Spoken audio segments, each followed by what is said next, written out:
ওয়াল্লাযীনা হুম আনিল লাগবি মুরিদুন। ফালতু কথার থেকে জিহ্বাকে হেফাজত করতে হবে, ফালতু কথা বাদ দিতে হবে, তুই জিহ্বার সংশোধন হবে। আল্লাহ কয় বান্দা এবার তোর কলবের সংশোধন কর। কলবের কেমনে সংশোধন করব? কলবের সংশোধন করার মোটামুটি ভাবে 4টা মেডিসিন। কয়টা মেডিসিন? 4টা মেডিসিন।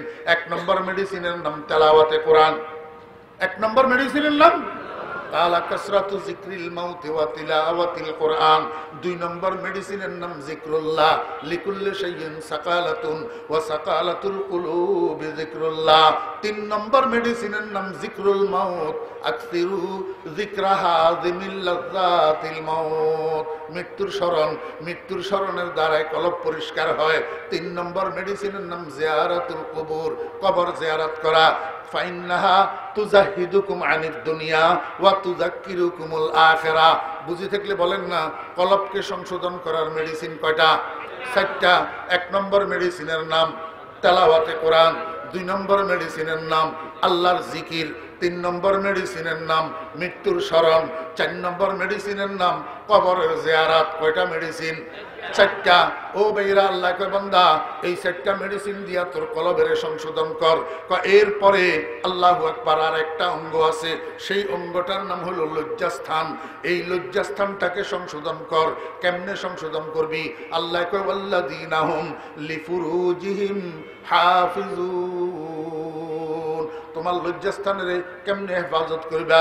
সারা দুনিয়ার মানুষের জন্য একজন পুরুষের জন্য একজন নারী, একজন নারীর জন্য একজন পুরুষ আকদে নেকাহের মধ্যস্থতায় বৈধ হয়, সাব্যস্ত হয়, বৈধ সাব্যস্ত হয়। এই বৈধ সাব্যস্ত হওয়া পুরুষের জন্য স্ত্রী, স্ত্রীর জন্য স্বামী, স্বামীর জন্য স্ত্রী, স্ত্রীর জন্য স্বামী, অনুমোদিত ক্ষেত্র। তুমি তোমার যৌন কামনা নিবারণ করবা, যৌন পিপাসা নিবারণ করবা ওই বৈধ ক্ষেত্রে, অর্থাৎ স্বামী স্ত্রীর মধ্যে, স্ত্রী স্বামীর মধ্যে। খবরদার, খবরদার, যার ঘরে স্ত্রী আছে সেই স্বামী পতিতালয়ে রাত কাটাইতে পারবা না, হোটেলে রাত কাটাইতে পারবা না, ক্লাবে রাত্রি যাপন করতে পারবা না, মদের আসরে রাত্রি যাপন করতে পারবা না। তাহলে তোমার লজ্জাস্থান সংশোধন হইল না।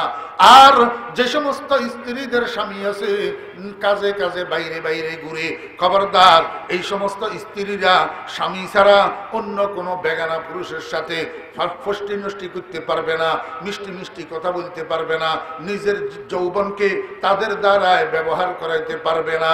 তাহলে তোমার লজ্জাস্থানের হেফাজত হইল না, তোমার লজ্জাস্থানের সংশোধন হইল না। ও বেরা দোস্ত আবাব, এই জিনিসটাকে তোমার সংশোধন করতে হবে। তোমার জিহ্বা সংশোধন হইল, তোমার কলব সংশোধন হইল, তোমার লজ্জাস্থান, তোমার যৌনাঙ্গ সংশোধন হইল। এই 3 জিনিস যখন সংশোধন হয়েছে, তুমি কমপ্লিটলি সংশোধন হয়ে গেছো। আল্লাহ পাক রব্বুল আলামিন বলেন, তাহলে 2টা গুণ তোমার মধ্যে অর্জন হইল। একটা তাআল্লুক মা আল্লাহ হইল, আর একটা ইসলাহে নফস হইল। আল্লাহ পাকের সাথে সুসম্পর্ক কইলা, তোমার নিজেকে সংশোধন কইলা। চলো আরেকটা গুণ কি? আরেকটা গুণ হইল আদায়ে হুকুকুল ইবাদ।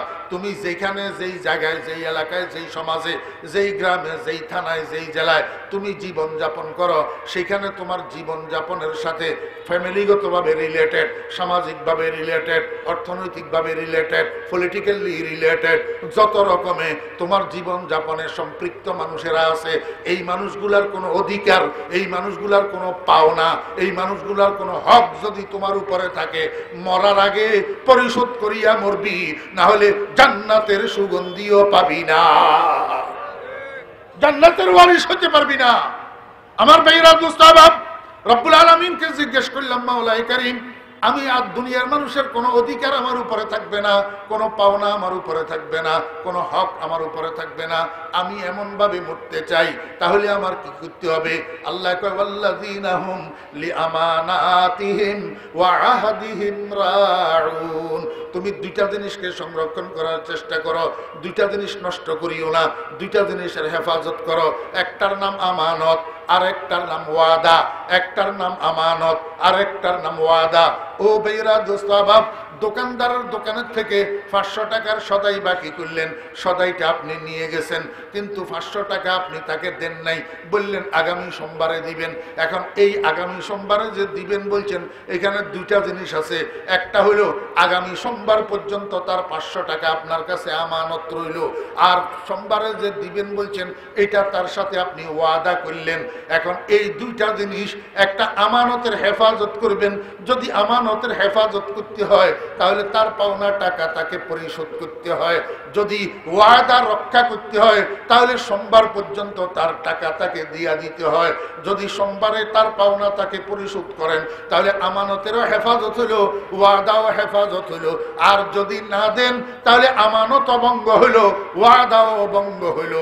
আল্লাহ কয় বান্দা যতক্ষণ পর্যন্ত আমানতের হেফাজত পর্যন্ত ওয়াদার হেফাজত করবে না, ততক্ষণ পর্যন্ত তুমি জান্নাতুল ফেরদাউসের ওয়ারিস হতে পারবে না। মনে আছে? অদস্ত ঠিক ঠিক আমরা এমনি কই, কিন্তু টাকার লোভ বড় লোভ, টাকার লোভ বড় লোভ। অনেক নামাজি, অনেক দিনদার, অনেক পরহেজগার পাওনা জনের পাওনা দিতে চায় না, পাওনা জনের পাওনা দিতে চায় না।